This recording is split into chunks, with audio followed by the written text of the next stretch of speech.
You know their faces, you've seen their work, but what you didn't see was the courage it took to live their truth. These 25 LGBTQ+ actors didn't just play roles, they rewrote the rules.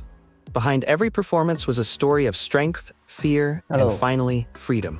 They didn't just come out. They stepped Hello up anh em. and changed. They didn't just Hello come cả out. nhà. They stepped Hello up anh em. and Ai changed. nghe They thấy didn't lắc just đầu come cái nhỉ? out.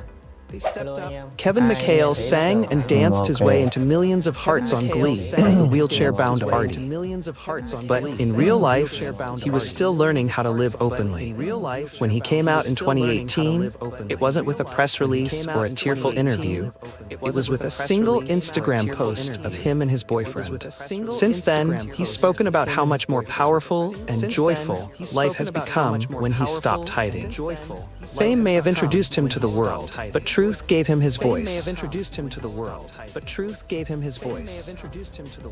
Victor Garber has been a Broadway staple and screen chameleon for decades. Think Titanic, Alias, and Godspell. But for years, he let the rumors swirl, never confirming or denying his private life. When he finally acknowledged his longtime partner, Rainer Andreessen, in 2012, it wasn't with drama, it was with quiet pride. His coming out was a gentle affirmation that love, lived fully and without shame, speaks louder than headlines.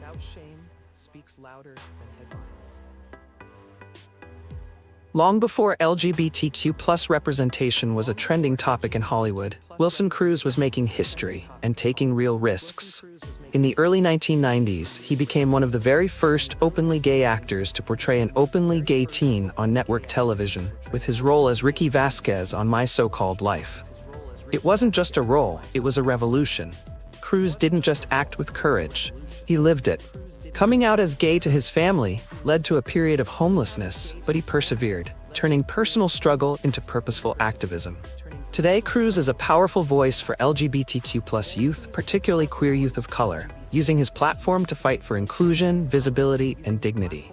His legacy is one of bravery, honesty, and unstoppable heart. Jim Parsons brought us the brilliant, socially awkward Sheldon Cooper on The Big Bang Theory, a role that earned him 4 Emmys and made him the highest-paid TV actor in the world. But it was his real-life courage that truly resonated. In 2012, after years of success, he casually came out in a New York Times article, shattering the myth that being openly gay might derail a career. It didn't. In fact, his career only soared higher. Parsons became a role model for countless LGBTQ+ people in Hollywood and beyond, showing that talent, truth, and success can coexist unapologetically. With a quiet grace and a genuine presence, Parsons helped change the face of mainstream television, simply by being himself. With his Broadway baritone, chiseled jawline, and everyman charm, Cheyenne Jackson seemed born for stardom, and he wears it with sincerity. From Xanadu to Glee to American Horror Story, Jackson has shown his range, his heart, and his pride. As an openly gay man in the entertainment industry, he hasn't just played roles, he's lived his truth out loud. Whether he's singing show tunes or playing a conflicted character, Jackson brings authenticity and emotional depth to every performance. Off-screen, he's been a mental health advocate, a devoted husband, and a proud father of twins. Cheyenne Jackson is more than a performer. He's a reminder that love, talent, and honesty belong center stage. When T.R. Knight came out publicly in 2006, it sent shockwaves through Hollywood.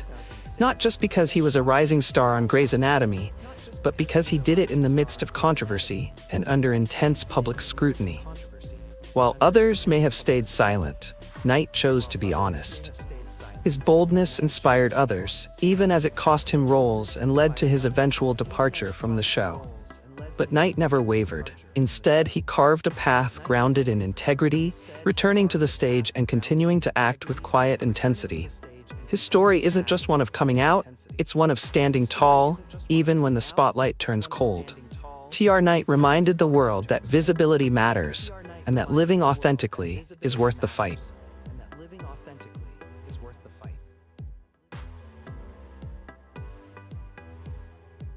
Dan Levy didn't just co-create a hit series, He built a safe, joyful universe where queerness wasn't met with tragedy, but with warmth, wit, and wonder. Schitt's Creek broke barriers not by preaching, but by normalizing. His character, David Rose, was unapologetically pansexual, fashionable, and emotionally complex, and audiences embraced him wholeheartedly. Off-screen, Dan became a beacon of hope for LGBTQ+ storytellers, using his platform to advocate for queer rights and more inclusive narratives in entertainment. Levy's genius lies in how he rewrote the rules, not by erasing the past, but by envisioning a future where being gay doesn't have to come with pain. Sometimes it just comes with love, laughter, and a really great sweater. Once the babyface prodigy and Doogie Howser MD, Neil made an unexpected comeback as the ultimate womanizer in How I Met Your Mother. But behind the scenes, he was living a completely different reality, one filled with love, truth, and a partner he would eventually marry. Today, he's a dad of twins, a Broadway darling, and proof that gay actors can play anything, including straight characters, if given the chance.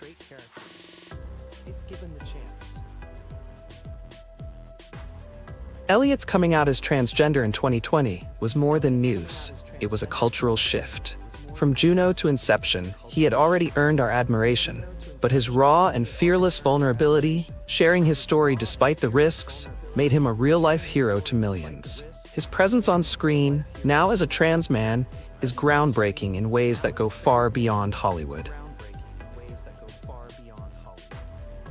Billy doesn't walk, he floats. Whether it's in a tuxedo gown at the Oscars or as Pray Tell in Pose, he brings full heart and soul. But his life wasn't always so fabulous. He grew up poor, black, and gay in Pittsburgh. Diagnosed with HIV in 2007, he kept it secret for years. Today, he's not just a fashion icon, he's a survivor, a symbol of resilience and the voice of unapologetic queerness.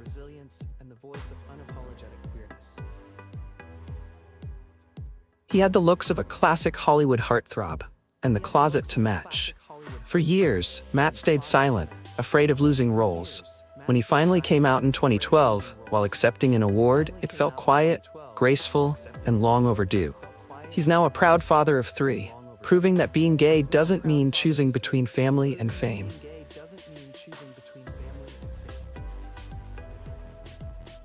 When he lit up screens as the rakish Viscount Bridgerton, no one guessed the man beneath the cravat was gay in real life. Jonathan once said that agents advised him to stay closeted, but he chose the harder road. And now, he's inspiring a new generation of queer actors who want to play leads without hiding. Luke Evans never fit the mold, and that's exactly why he thrived. Born in Wales, raised in a working-class family, and trained in musical theater, Luke broke barriers just by being himself. While others in Hollywood stayed in the closet for fear of losing leading man roles, Luke came out early in his career, then went on to slay dragons, woo women on screen, and lead action blockbusters anyway. He played Dracula, a hardened soldier, and even Gaston in Beauty and the Beast. Through it all, he proved that masculinity isn't threatened by queerness. It can be enriched by it. Off-screen, Luke is private but proud, showing young actors that authenticity isn't a career killer, it's a superpower. Ben Whishaw is the kind of actor who moves through roles like water, fluid, quiet, and profoundly deep. Whether playing Q in Skyfall, the young Bob Dylan in I'm Not There, or a closeted man navigating heartbreak in A Very English Scandal, he's mastered the art of vulnerability. In real life, Ben exudes the same gentle introspection. When he came out in 2013, there was no dramatic headline, no splashy magazine cover, just a quiet confirmation. And in that stillness, there was strength. Today, he continues to choose meaningful roles that explore identity, love, and silence, gently shifting the conversation around queer masculinity in film.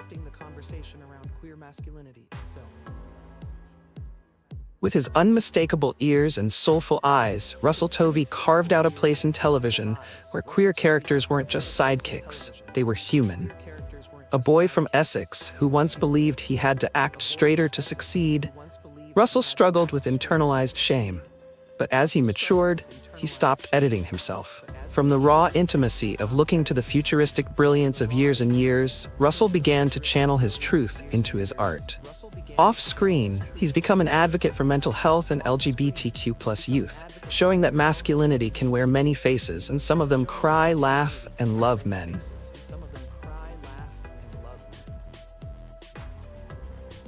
Sometimes it takes loss to ignite purpose. For Zachary Quinto, that moment came in 2011 after the suicide of Jamie Rodemeyer, a gay teenager driven to despair by bullying. Already privately out, Zachary realized his silence wasn't enough. "It became clear to me that living an authentic life is a political act," he wrote. From that moment, he became a fierce advocate, using his visibility as Star Trek's Spock to reach those who felt invisible. Whether starring in American Horror Story or speaking out on equality, Zachary brings a quiet intensity to everything he does, fueled by empathy, loss, and hope. Before he was Gandalf, he was just Ian, a closeted man living in fear. But when the UK proposed Section 28, a law banning the promotion of homosexuality, Ian McKellen chose to speak out. He came out publicly at 49 and never stopped fighting. He helped co-found Stonewall UK, became a Knight of the Realm, and redefined what it meant to age with pride. With unmatched gravitas and twinkling wit, Sir Ian has become more than a legend. He's a mentor, an icon, and a warrior in a velvet blazer. He doesn't just represent LGBTQ people, he lifts them up.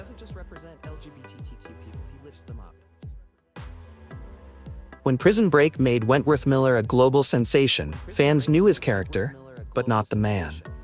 Behind the piercing eyes was someone trapped by secrets, trauma, and shame. Years of depression and suicidal thoughts nearly consumed him. In 2013, he came out publicly through a letter rejecting Russia's anti-gay policies. That letter wasn't just a statement, it was a declaration of survival. Since then, Wentworth has become an outspoken mental health advocate, using his journey to help others fight theirs. Today, he doesn't just break out of prisons, he helps others escape the ones inside themselves. Ezra Miller refuses to fit into a box, and that's exactly the point. Identifying as non-binary and queer, Ezra rose to fame with roles in The Perks of Being a Wallflower, Fantastic Beasts, and The Flash. Their style is androgynous, their interviews unpredictable, and their presence unforgettable. While their path hasn't been without turbulence, legal issues, controversies, and criticism, Ezra has opened conversations that Hollywood long avoided. They show that queerness can be loud, messy, and magnetic, and that visibility comes in many forms, not all of them polished. Ezra's journey is still unfolding, but one thing is certain, they demand to be seen.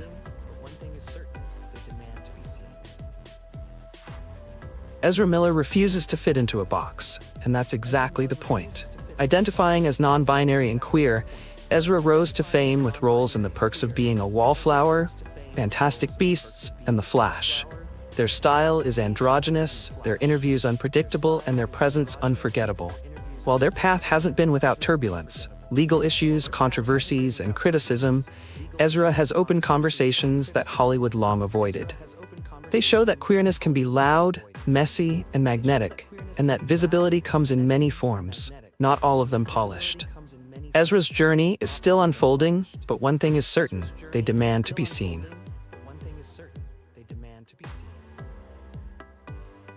Long before it was safe, B.D. Wong made history. In 1988, he won a Tony for M. Butterfly, playing a character that blurred gender and identity with astonishing complexity. And he did it as an openly gay Asian American actor in an industry that barely saw either. Whether playing doctors, scientists, or psychiatrists, B.D. brings a calm strength to every role. Off-screen, he's a powerful voice for LGBTQ+ Asian Americans, often overlooked in mainstream narratives. In a world that once asked him to choose between his truth and his career, he chose both, and paved the way for others to follow.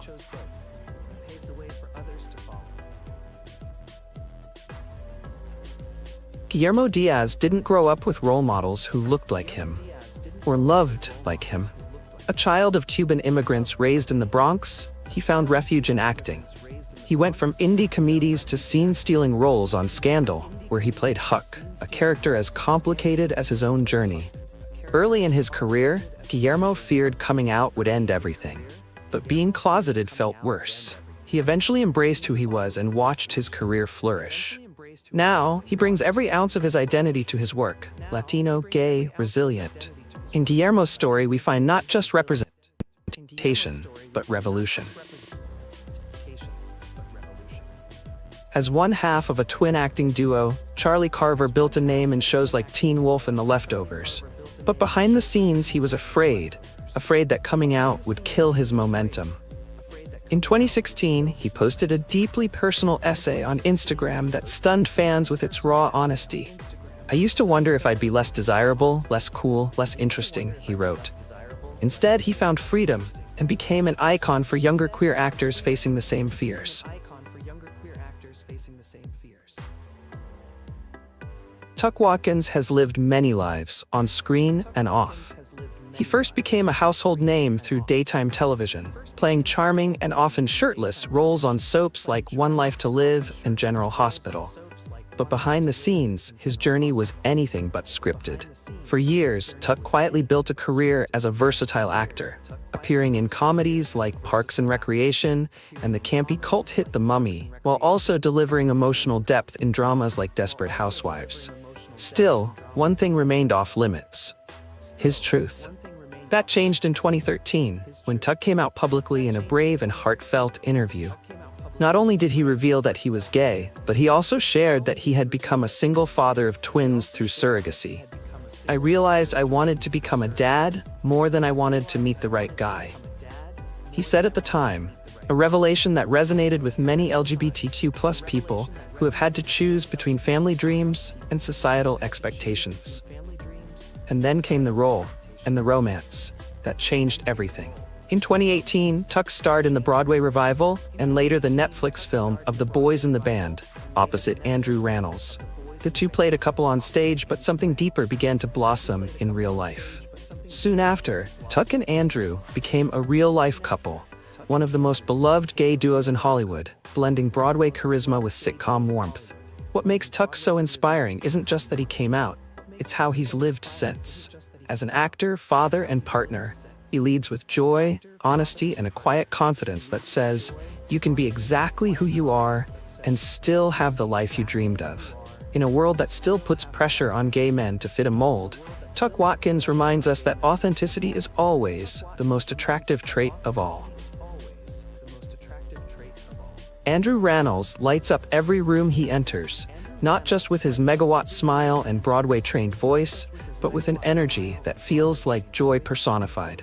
Best known for originating the role of Elder Price in the Book of Mormon, Andrew quickly became one of the most celebrated stage performers of his generation.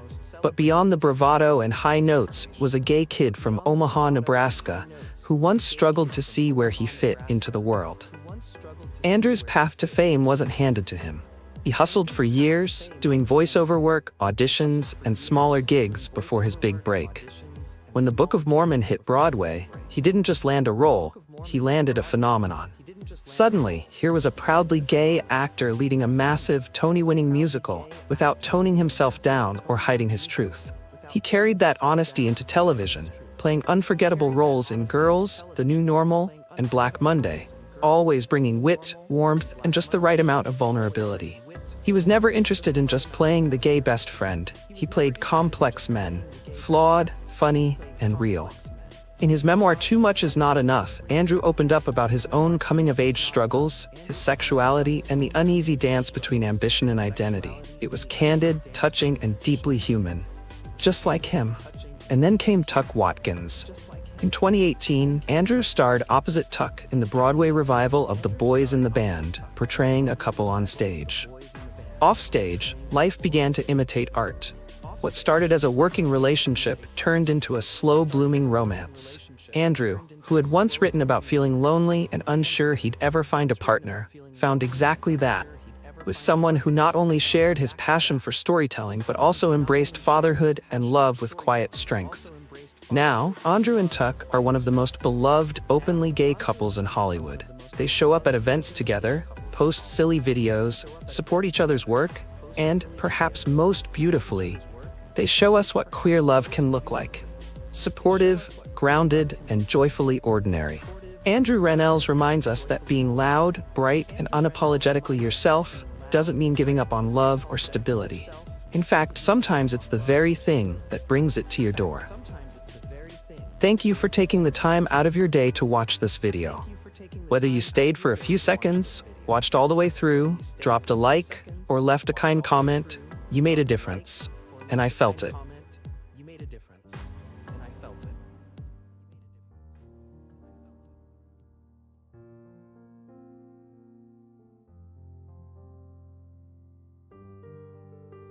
Esther Rolle, born on November 8, 1920, in Pompano Beach, Florida, wasn't just an actress. She was a force of nature, a trailblazer who became an iconic figure in the entertainment industry.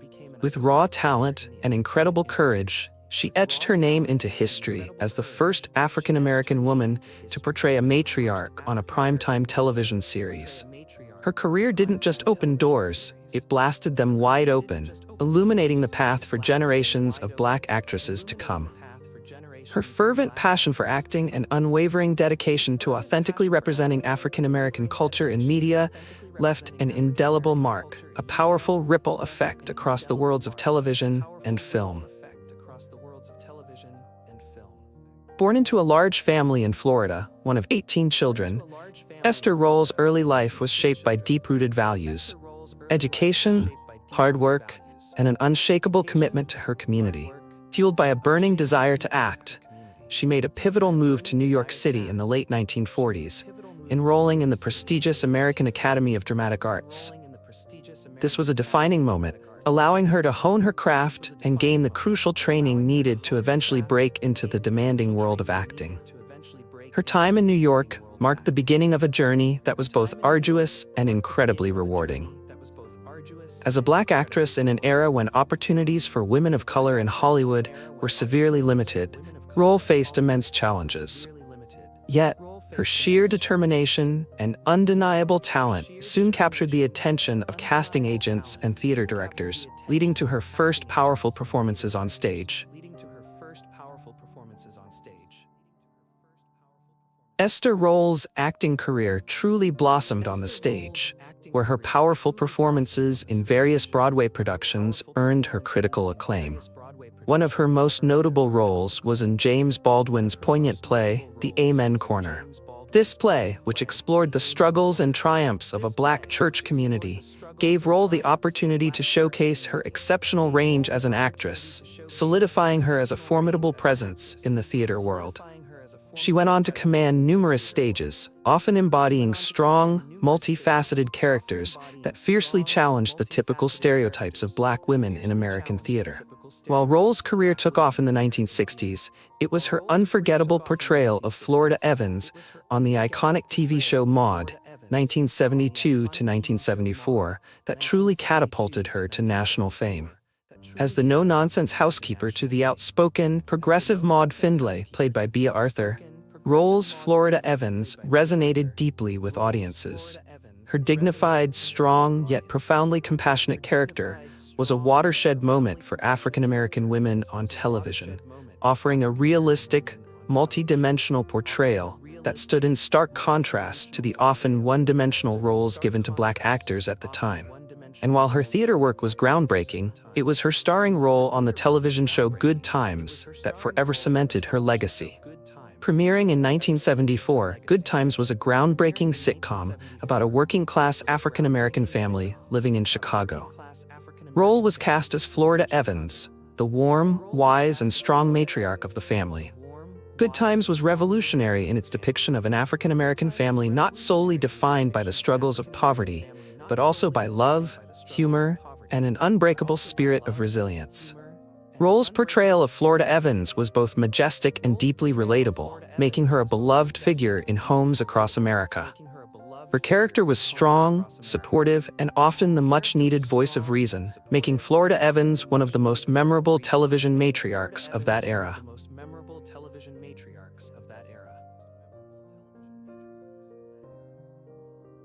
However, Rolle's time on Good Times wasn't without its trials.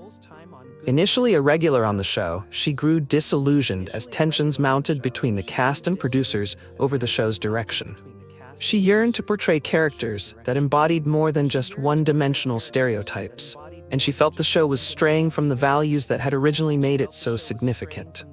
In 1977, Roll made a bold, courageous move. She left the show, feeling it no longer allowed her to fully express her vision for the character.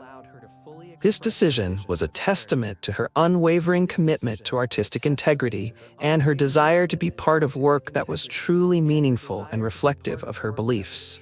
Despite her departure, Roll's impact on Good Times was immeasurable. She did return briefly for the show's final season in 1979, once again bringing her unique, powerful presence to the screen. After Good Times, Roll continued her illustrious acting career, with roles in both film and television. Throughout the 1980s, she appeared in a number of films, including the critically and commercially successful Driving Miss Daisy, 1989, further solidifying her place in Hollywood. Across her entire career, Roll made it a point to seek out roles that portrayed African American women in a positive, empowering light, offering portrayals of strength, dignity, and unwavering love. Esther Roll's talent transcended the confines of any single role or genre, as evidenced by her diverse array of television appearances spanning multiple decades. From intense dramatic series to lighthearted comedies, Esther's presence on the small screen was as dynamic as it was unforgettable. In The Incredible Hulk, she brought depth and gravitas to her guest role, adding emotional resonance to the series' larger-than-life narrative. In Murder, She Wrote, Esther showcased her incredible range as an actress, seamlessly transitioning between drama and mystery with effortless grace and poise. Each television appearance was a testament to Esther's versatility and adaptability, solidifying her status as one of the industry's most sought-after talents. And while Esther Roll's impact on television was undeniable, her contributions to the world of cinema were equally impressive. In films like Driving Miss Daisy and Rosewood, Esther showcased her unparalleled talent and versatility, delivering performances that left an indelible mark on audiences and critics alike.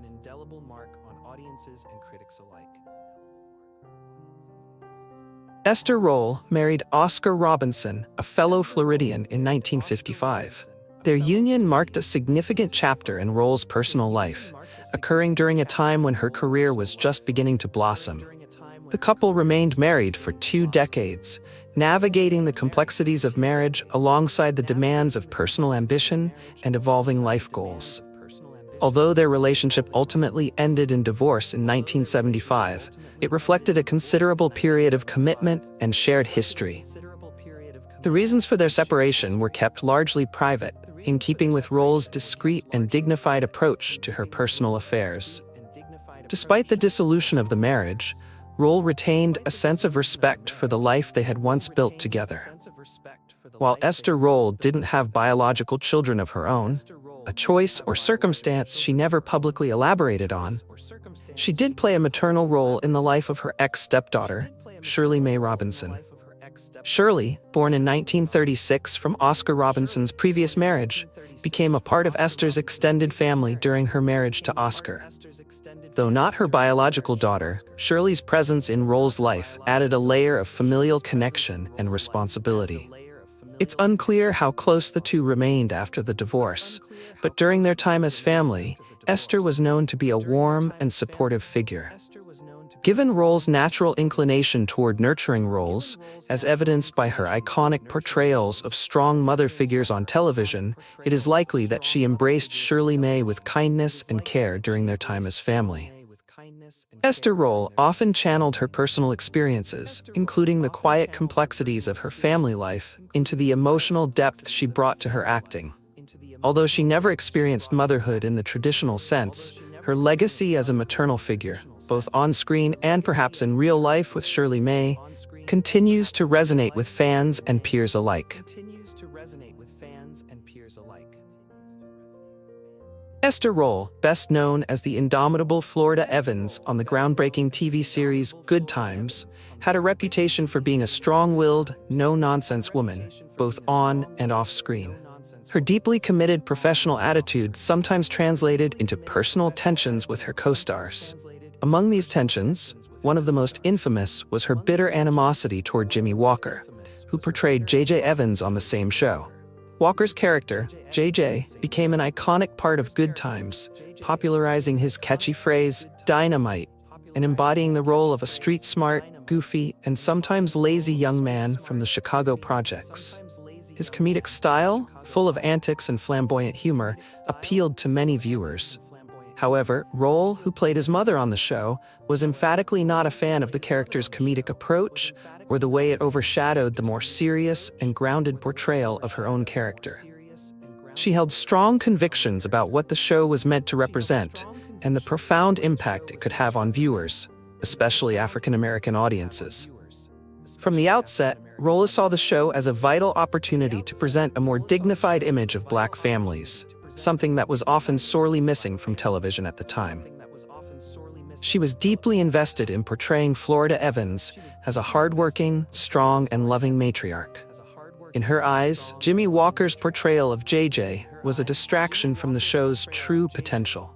His character's slapstick humor and frequent jokes about being a ladies' man were, to her, trivializing the very real struggles and realities of Black families living in the projects.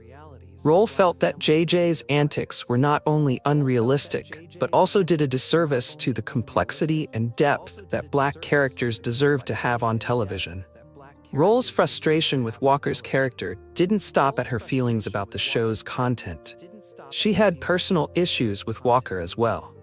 According to multiple accounts from co-stars and crew members, Roll was open about her disdain for Walker's behavior on set. She often found him difficult to work with, especially because she felt that his focus on comedic antics detracted from the show's intended message. Walker, for his part, was known to have a more carefree, less serious approach to his work, and he didn't share the same profound sense of responsibility that Roll felt for the show's cultural impact.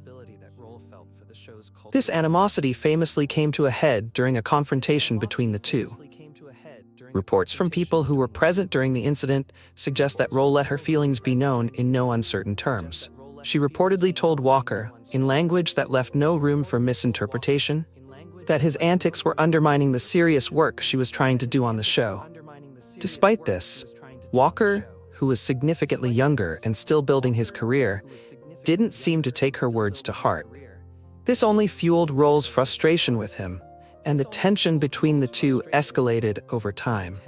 As much as Roll's anger was directed at Jimmy Walker's character, it was also a reflection of a larger, systemic issue that she struggled with throughout her career: the portrayal of Black people in Hollywood. Roll was deeply committed to showing the multifaceted complexities of Black life on television, and believed that characters like JJ were reinforcing harmful stereotypes of Black people as being foolish or lazy.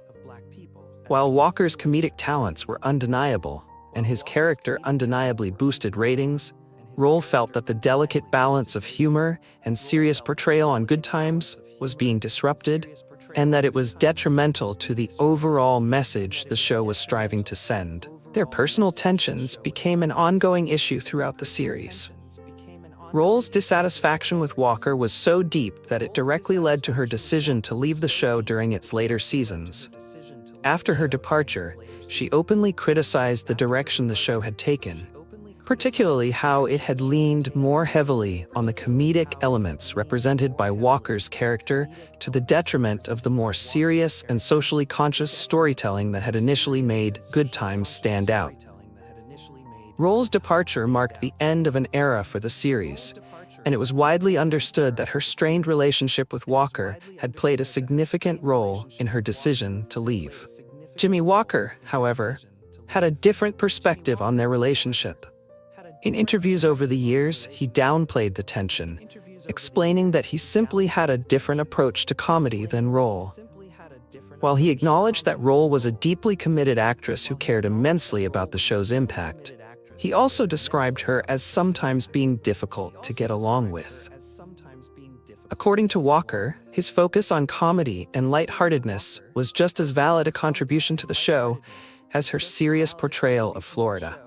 Despite their fundamental differences, both Walker and Roll shared a common goal: to make Good Times a success and to represent African American life in a way that had never been done before on television. However, their divergent visions for how to achieve that goal led to a significant rift between the two, one that continued to define their relationship even after the show's cancellation. In the years that followed, Roll and Walker would occasionally comment on each other's work, but their public comments were often tinged with the lingering tensions of their time on Good Times. Roll, in particular, remained vocal about her disappointment with the way the show evolved and the way Walker's character was portrayed. Even as Walker enjoyed the lasting success of his catchphrase and the enduring popularity of JJ, Roll's feelings of frustration remained. Ultimately, Esther Roll's animosity toward Jimmy Walker can be seen as a reflection of her larger, unwavering concerns about the portrayal of Black characters in Hollywood and the desperate need for serious, multifaceted representations of African American life. While Walker's light-hearted comedic character provided the show with much-needed levity, Roll's character of Florida Evans represented a more grounded, nuanced, and profound approach to the struggles and triumphs of Black families. The tension between these two powerful approaches created a divide that was never fully healed, and it remains one of the defining aspects of Good Times, both on and off the screen.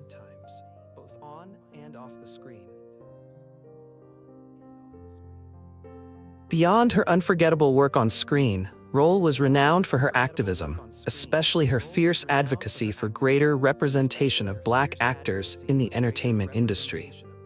She consistently pushed for better opportunities and more substantial roles for African American women, and she used her platform to bravely speak out on social issues, particularly those profoundly affecting the Black community. Esther Roll passed away on November 17, 1998, at the age of 78. Her death marked the profound loss of one of the most important figures in television history, but her legacy burns brighter than ever. She didn't just break barriers for women of color in Hollywood, she shattered them, proving that African American actresses could be both powerfully commanding and deeply multifaceted. Her portrayal of Florida Evans remains an enduring symbol of the strength, boundless love, and incredible resilience that defined African American families during the 1970s and far beyond. Esther Roll's career was a testament to the power of perseverance and the absolute importance of staying true to one's artistic vision. She demonstrated that success in Hollywood could be achieved without compromising one's values, and she used her platform to uplift the voices of those who were often silenced. Her work on Good Times didn't just impact the television industry, it left an indelible, lasting impression on the cultural landscape of the time. Her legacy continues to inspire actors and actresses today, especially those who bravely strive for roles that challenge stereotypes and showcase the true depth and humanity of Black characters. Roll's work serves as a powerful reminder of the paramount importance of representation and the transformative power of storytelling in creating a more inclusive and diverse entertainment industry. Esther Roll's monumental contributions to television and film have cemented her place as one of the most influential actresses of her generation. Through her portrayal of complex, authentic African American characters, she helped to truly pave the way for future generations of Black women in Hollywood.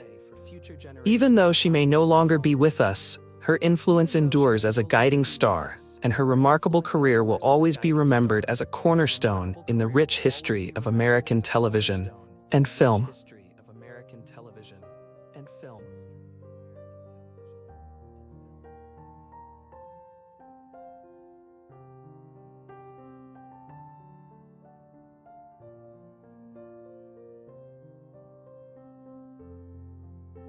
There are certain people who don't just play heroes, they live like them.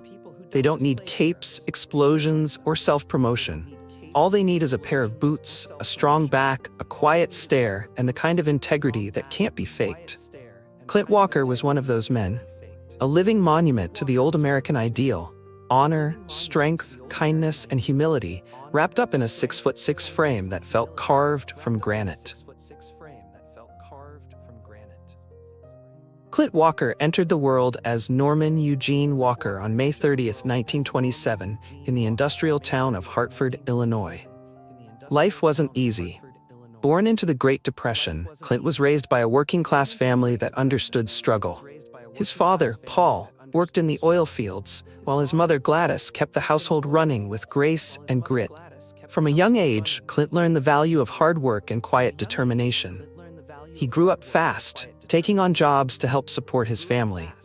By the time he was a teenager, his physical stature already set him apart, but it was his calm, respectful demeanor that really left an impression. Neighbors remembered him not as the loud, showy type, but as the boy who listened more than he talked, helped without being asked, and never made a fuss. That quiet strength would become his lifelong trademark.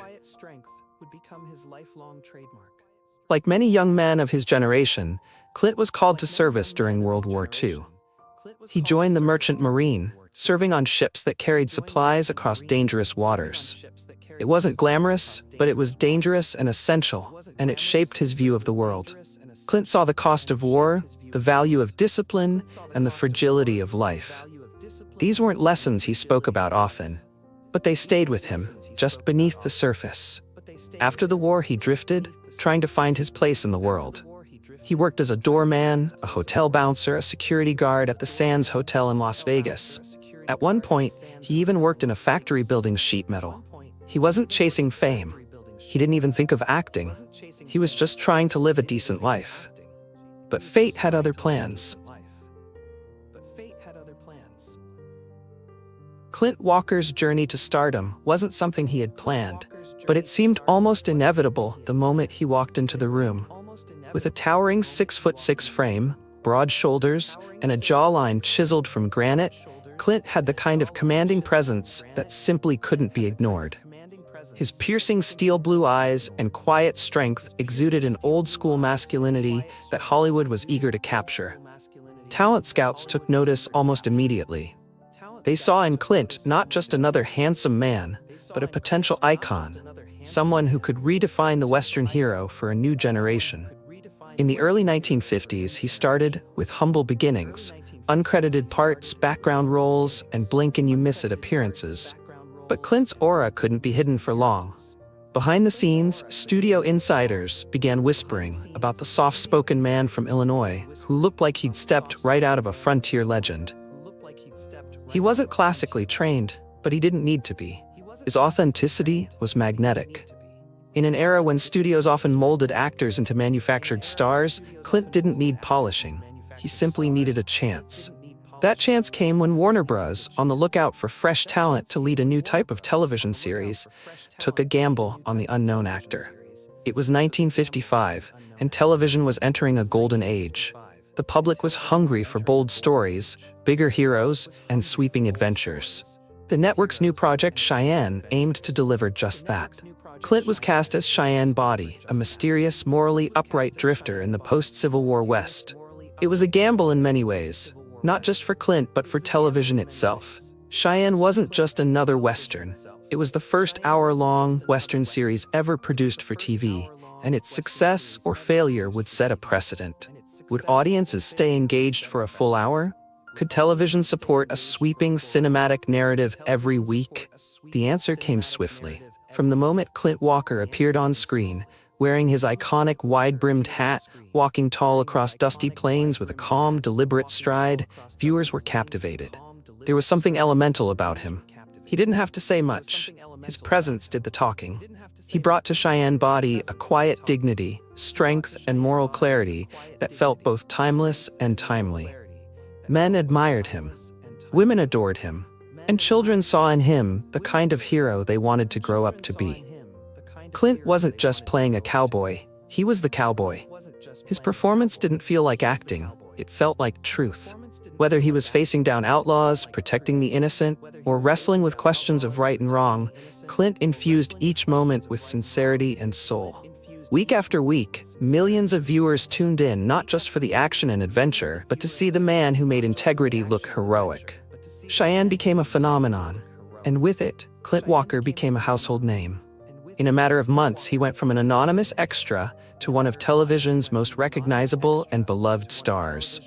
But more than that, he had revived the cowboy legend for a new medium, and in doing so, carved out a permanent place in Hollywood history. With every new episode of Cheyenne, Clint Walker brought to life more than just a cowboy. He gave America a symbol of decency, strength, and quiet moral courage. Week after week, Cheyenne Body rode into towns plagued by trouble, stepped into conflicts no one else dared to face, and stood up for those who had no voice. But unlike many Western heroes of the era, Cheyenne wasn't driven by revenge or self-interest. He didn't fight for glory. He helped because it was right. And when the dust settled, he often rode away alone, without a medal, a trophy, or even a thank you. He didn't need recognition. His reward was knowing he'd done the right thing. Clint understood the power of the character he portrayed. To millions, Cheyenne Body became the very embodiment of the American West at its noblest, principled, brave, and compassionate. But Clint didn't want his cowboy to be a caricature of invincibility. He knew that to resonate with people, Cheyenne had to be more than just a man with a gun and a horse. He had to be real. He had to be vulnerable. So Clint infused Cheyenne with humanity. He gave him moments of doubt, of sorrow, of weariness. There were times when Cheyenne grieved, times when he hesitated, and times when he questioned the world he wandered through. This emotional depth set Cheyenne apart. The show wasn't just about action or justice. It was about the personal toll of doing good in a complicated world. And Clint made sure of that. Off-screen, Clint was just as committed. He pushed back on scripts that glorified violence or painted conflict in black and white terms. He refused roles that called for cruelty without cause. He asked for, and sometimes demanded, rewrites when he felt the material lacked integrity. One of the causes closest to his heart was the portrayal of Native American characters. At a time when Westerns often relied on crude and harmful stereotypes, Clint was an early and outspoken advocate for more respectful and nuanced representation. He insisted that Native characters be treated with dignity and their cultures depicted with some measure of truth. He didn't win every battle, but he fought them quietly, firmly, and with unwavering conviction. Clint's care and compassion radiated beyond the screen. Fans noticed. They felt it. Letters poured in, from veterans who said Cheyenne helped them through hard times, from parents who trusted the show enough to watch it with their children, and from young boys and girls who wrote that Cheyenne Body was their hero.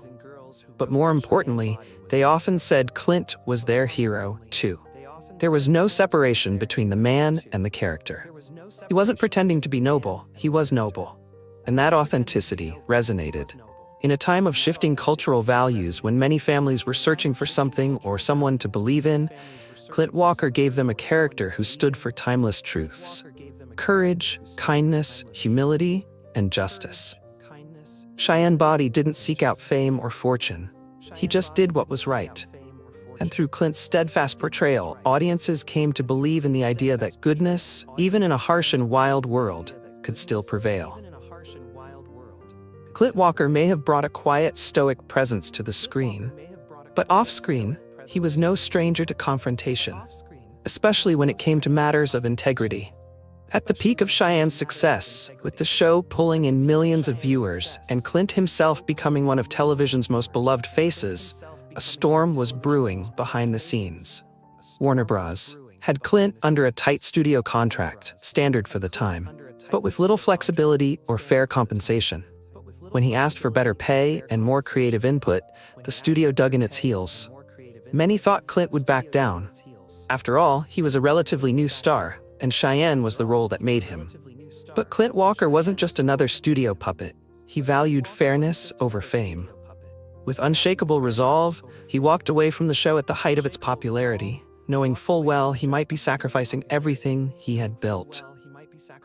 But Clint's gamble paid off. The studio tried to recast him. It didn't work. Audiences didn't want just a cowboy. They wanted Clint Walker.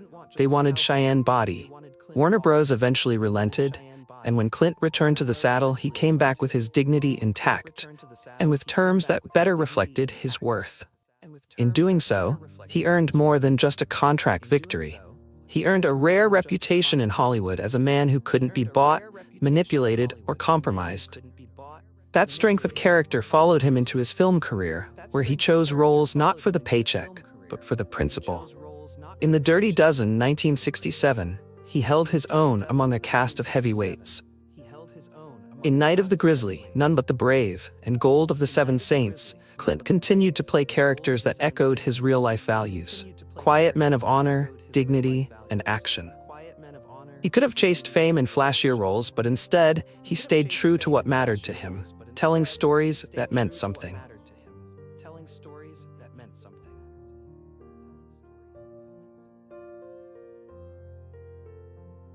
In 1971, Clint's real-life grit was tested in the most harrowing way imaginable. While skiing at Mammoth Mountain, a freak accident turned tragic. A ski pole impaled his chest, puncturing his heart. By the time he arrived at the hospital, doctors believed it was too late. They pronounced him dead. But Clint Walker defied the odds. Just as he had done on screen so many times before, he came back from the brink. Emergency open-heart surgery saved his life. The recovery was grueling, the pain unrelenting. But Clint, true to form, faced it all with quiet strength and resolve. Incredibly, within a few short months, he was back on his feet and back in front of the camera. Most people would have called it a miracle. Clint simply called it determination. To his fans, it only confirmed what they had long believed, that Clint Walker wasn't just playing a strong man, he was one. As time passed, Clint began to retreat from Hollywood's spotlight. He had nothing left to prove. Instead, he chose a quieter, more grounded existence, spending time in the natural landscapes he loved, enjoying the peace of the mountains, and relishing the company of his family. His daughter, Valerie, born in 1950, broke barriers in her own right by becoming one of the first female commercial airline pilots in America. Clint never boasted about her success, but his pride was unmistakable. It was the kind of pride that came not from vanity, but from knowing he had raised a strong, capable woman in a world that didn't always make room for strong, capable women. Though his personal life had its ups and downs, including 3 marriages, Clint remained, by all accounts, a deeply decent man. He wasn't perfect, but he was kind. Those who worked with him described him as respectful, generous, and refreshingly ego-free. He didn't throw tantrums. He didn't demand adoration. He was a gentleman, something increasingly rare in show business. In his later years, Clint lent his distinctive voice to animated films and appeared in documentaries and retrospectives about the golden age of westerns. Even then, when age had softened his frame and silvered his hair, he still felt like Cheyenne. That towering presence never faded. The sense of honor never wavered. Clint Walker passed away on May 21, 2018, just 9 days shy of his 91st birthday. The news was met with a quiet reverence, a respectful silence befitting a man who had built a legacy not on scandal or self-promotion, but on strength, dignity, and goodness. He didn't leave behind a trail of awards or tabloid headlines. He left something far more enduring, an example. In a time when masculinity often gets reduced to bravado, Clint reminded us that true strength is silent. A real man doesn't need to be loud to be powerful. That kindness isn't weakness, and that doing what's right, even when it's hard, is the truest form of courage. His memory endures not just in reruns of Cheyenne, but in the hearts of those who still believe in honor, in the values he stood for, in the quiet way he lived his life, never seeking attention, always earning respect. So here's to Clint Walker, the gentle warrior, the mountain of a man with a heart of gold, the cowboy who never sold out, never gave in, and never stopped believing in goodness. He may have ridden off into the sunset, but in the myths we tell, the shows we rewatch, and the ideals we hold on to when the world gets dark, he rides on. Forever.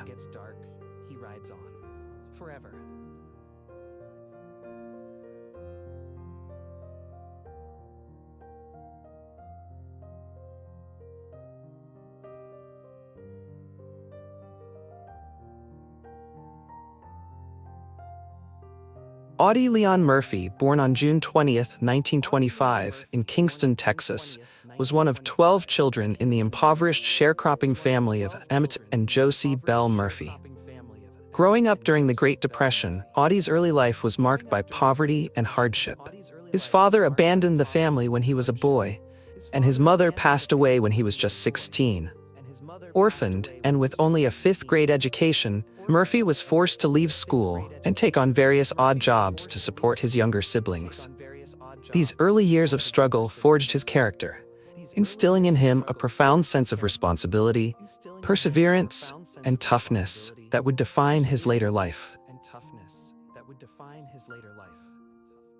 In 1942, Audie Murphy enlisted in the U.S. Army after being rejected by the Navy and Marine Corps for being too small and underweight. Standing only 5'5" tall and weighing just over 110 pounds, he seemed an unlikely candidate for battlefield glory. Yet his small stature belied an incredible courage and natural leadership. Throughout World War II, Murphy served with distinction in campaigns across North Africa, Italy, France, and Germany. He quickly earned a reputation for bravery, tactical brilliance, and fierce dedication to his fellow soldiers. The pinnacle of his heroism occurred on January 26, 1945, near Holtzwihr, France, when Murphy single-handedly held off an entire company of German troops for over an hour. Despite being wounded and outgunned, he climbed onto a burning tank destroyer and used its .50 caliber machine gun to mow down enemy forces, simultaneously calling in artillery strikes. This unbelievable act of valor earned him the Medal of Honor, the highest U.S. military award, at just 19 years old. By the end of the war, Murphy had received every U.S. combat award for valor available at the time, including the Distinguished Service Cross, 2 Silver Stars, the Bronze Star, and 3 Purple Hearts.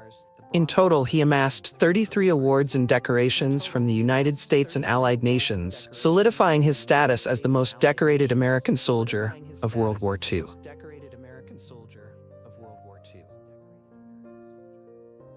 Returning home a national hero, Murphy struggled deeply with the psychological scars of war. He suffered from what was then called battle fatigue, now recognized as post-traumatic stress disorder, PTSD. Despite these internal battles, he used his fame to raise awareness for veterans' issues and the need for mental health support, becoming one of the first public figures to openly discuss the emotional toll of combat. Murphy transitioned to a career in Hollywood, where he found success as an actor. He starred in more than 40 films, most notably To Hell and Back, 1955, a biographical war film based on his own memoir. In a rare and powerful performance, Murphy played himself, recreating his wartime experiences for the silver screen. The film was a box office hit and cemented his status as both a war hero and a movie star. Although he often played roles in westerns and war dramas, Murphy never saw himself as a great actor, approaching the craft with the same humility that characterized his entire life. He also dabbled in songwriting, penning several country and western songs, some of which were recorded by top artists of the day, including Dean Martin and Charlie Pride. In 1957, Murphy landed a memorable role as the Utica Kid in the classic western Night Passage, sharing the screen with legendary actors James Stewart and Dan Duryea.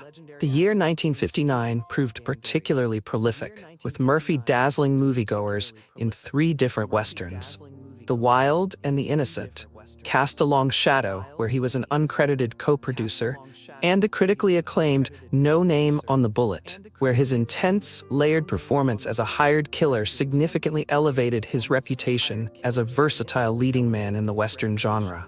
Murphy's talents weren't confined to the big screen. In 1960, he captivated television audiences alongside Thelma Ritter in an episode of Star Time titled The Man.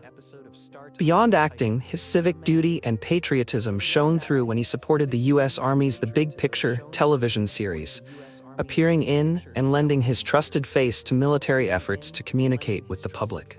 His dedication was recognized in 1960 with the prestigious Outstanding Civilian Service Medal. During this era, Murphy's creative collaborations blossomed, especially with writer Claire Huffer, who penned screenplays for 2 of his major 1961 films, 7 Ways from Sundown and Posse from Hell.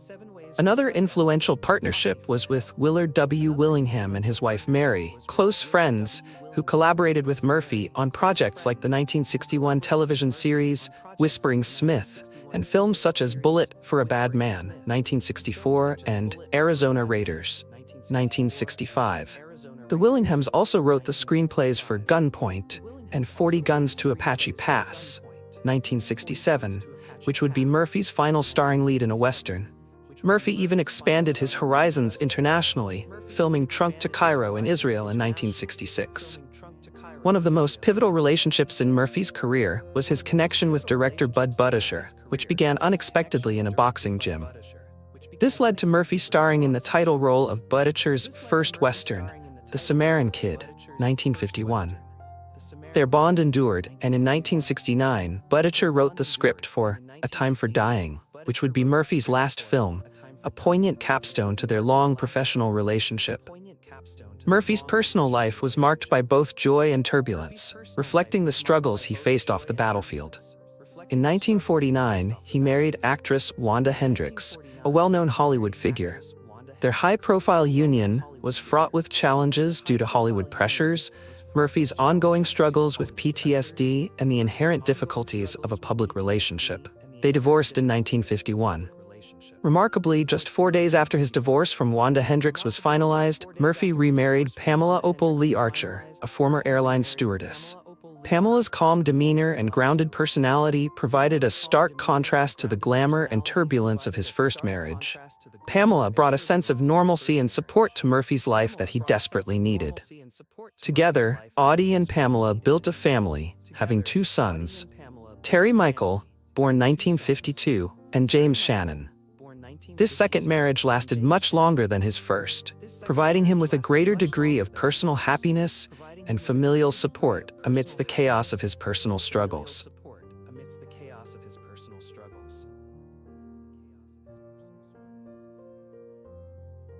For decades, the circumstances surrounding the death of Audie Murphy, one of America's most decorated World War II heroes and a celebrated Hollywood actor, have been shrouded in intrigue, speculation, and unanswered questions. The story of Murphy's life, rising from an impoverished Texas farm boy to a war hero whose bravery became legendary, is well known. But what truly happened on the day he died has long remained a perplexing mystery, leaving his fans, family, and historians searching for clarity. Recently, new evidence and investigative breakthroughs have emerged, finally offering a definitive explanation. But the truth, sadly, is far darker and more troubling than anyone hoped.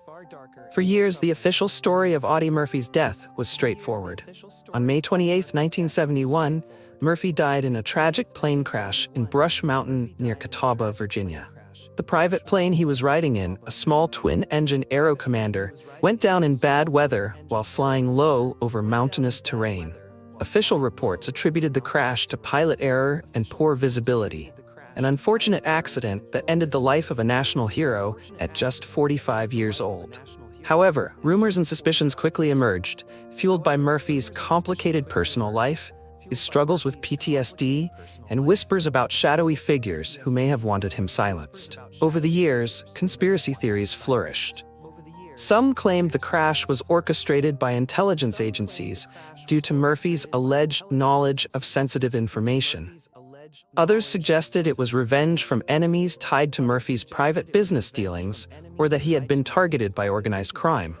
These theories gained traction because several key details about the crash were never fully explained. Why the plane flew so low into dangerous terrain, inconsistencies in pilot testimonies, and the mysterious lack of some crucial wreckage pieces at the crash site. For decades, these lingering doubts remained unresolved, casting a shadow over Murphy's legacy. Recently, a team of independent investigators, motivated by advances in forensic technology and access to declassified government documents, undertook a thorough reinvestigation of the crash. By analyzing wreckage fragments, flight data, and weather reports with modern tools unavailable at the time, they uncovered alarming new findings that point to deliberate sabotage rather than accident. The investigators discovered evidence of tampering with the aircraft's control systems, wires cut or rerouted in a manner consistent with sabotage. Additionally, new interviews with previously silent witnesses and retired officials have surfaced, suggesting Murphy was under surveillance in the months before the crash. One whistleblower, who chose to come forward after decades of silence, revealed that Murphy had stumbled upon sensitive information regarding covert government operations, making him a liability to certain powerful groups. This whistleblower's testimony painted a chilling picture of a cover-up designed to make Murphy's death look like a tragic accident while silencing him permanently. The ramifications of these revelations are deeply unsettling. Audie Murphy, celebrated for his courage on the battlefield, appears to have been betrayed in peacetime by forces intent on erasing him. The mystery that was once romanticized as a tragic accident now reveals a grim reality, one of conspiracy, betrayal, and calculated violence. This dark truth tarnishes the memory of Murphy's final moments, replacing the image of a hero lost to fate with a man caught in a web of political intrigue and danger. Moreover, the impact on Murphy's family has been profound. For years, they struggled with grief and unanswered questions. Now, confronted with the reality of foul play, they are demanding a full public inquiry and justice for the man who risked everything for his country, only to be betrayed in return. Historians and military experts alike are revisiting Murphy's legacy, grappling with how this new understanding fits into the broader context of Cold War America, Hollywood's ties to government agencies, and the often hidden dangers faced by public figures who crossed certain lines.